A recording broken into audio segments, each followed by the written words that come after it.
दोस्तों, कैसे हैं। मैं आप लोग के सामने एक छोटा सा ब्लॉग लेकर के हाजिर हूँ, जो कि किसी गरीब भाई का एक मैटर है। आइए बैठिए, बैठिए यहाँ पे।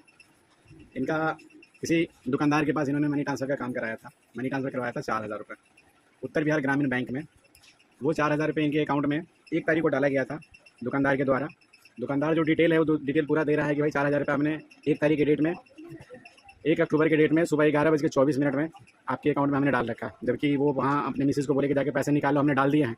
मुजफ्फरपुर ब्रांच में जो है कि जाकर के उन्होंने पता किया, जो उनका लोकल ब्रांच है उस ब्रांच में जाकर के मालूम किया कि भाई हमारे पैसे आ गए, पैसे निकाल दीजिए। तो वहाँ जाने के बाद में उनका बोला गया कि आपके अकाउंट में 30 तारीख के बाद में कोई एंट्री नहीं है, कोई पैसे का ना निकासी है ना कोई पैसा कहीं से आया। तो वहाँ पे परेशानी का सामना करना पड़ा उन्हें कि भाई पैसा तो भेजा नहीं गया और हमें भेज दिया। फिर उन्होंने फ़ोन किया कि भाई पैसे आप जो लगाए हैं दिल्ली से, तो वो पैसे हमारे पास आया नहीं है। कि आप जिस दुकानदार के पास गए थे डालने के लिए, उस दुकानदार के पास जाइए आप जा करके और उनसे जो है कि मतलब बोलिए कि पैसे जो आपने डाला वो पैसा आया नहीं। फिर दुकानदार के पास वो ये गए भाई साहब, और दुकानदार के पास जाने के बाद में इन्होंने जा करके बताया कि भाई आपने जो हमारा पैसा डाला है 4,000 रुपये वो पहुँचा नहीं हमारे अकाउंट में।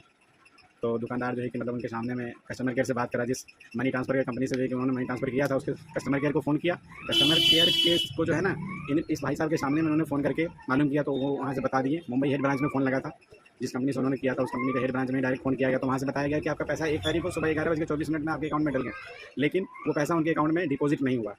तो वहाँ से मतलब ये बताया गया कि आप एक काम करो, ये पैसा अगर आपके अकाउंट में नहीं पहुँचा है तो उस पैसे को आपके अकाउंट में पहुँचा या नहीं पहुँचा इसका मुझे सबूत चाहिए, जो कि पासबुक के माध्यम से मिलेगा। पासबुक को एंट्री कराने पे जो है ना पूरा डिटेल उसमें आ जाता है कि पैसे उस अकाउंट में आए हैं, नहीं आए हैं, पैसे मतलब उस अकाउंट में अगर आ गए तो निकाल लिए गए, वो सारा कुछ पासबुक की एंट्री में दिखाई देता है। तो सारा कुछ उसमें पता चल जाता है। लेकिन वो एंट्री कराने का प्रोसेस है। एंट्री करा करके उसके बाद जो है कंपनी ने बताया कि आप एंट्री करा करके उसके बाद उसका फ़ोटो मेरे पास आप सेंड करो। फिर उसके बाद जो है कि मतलब उसका जो प्रोसेस है, लीगल प्रोसेस है, उसके हिसाब से आपका पैसा अगर नहीं गया होगा तो जाएगा। ये बात कस्टमर केयर वालों ने बताया दुकानदार को, और दुकानदार के सामने में जो कि कस्टमर थे जिन्होंने पैसा लगाया था उन्होंने भी इस बात को अपने सामने में अपने कानों से सुना।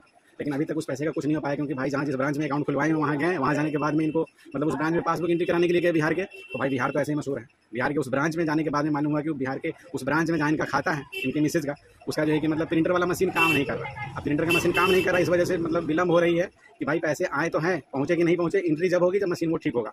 तो 1 तारीख और आज मैं ये वीडियो बना रहा हूँ आप लोग के सामने 10 तारीख, 10 दिन हो गए। 10 दिन के अंदर में एक छोटा सा जो प्रोसेस है वो प्रोसेस अभी तक कंप्लीट नहीं हो पाया है पासबुक एंट्री का। तो समझ लीजिए बिहार में काम का, बैंक के स्टाफ का और काम करने का जो मतलब वो जो तरीका है किस हाई लेवल पे है, कितना मतलब ख़त्म मतलब वहाँ का सिस्टम है, ये आपको मतलब ये मैं आपको अपने ब्लॉग के माध्यम से बताना चाह रहा हूँ। अगर आप लोग को ये वीडियो अच्छा लगेगा तो मेरे चैनल पर अगर नए हैं तो चैनल को सब्सक्राइब कीजिएगा, वीडियो को लाइक कीजिएगा, और मेरे वीडियो में कोई कमी होगी तो आप लोग हमें बताइएगा ज़रूर कि हमारे वीडियो में किसी प्रकार की कोई कमी है, ताकि उससे हमें कुछ सीखने का मौका मिलता है। और बाकी बातें मैं आप लोग फिर अगले ब्लॉग में बताऊँगा दोस्तों।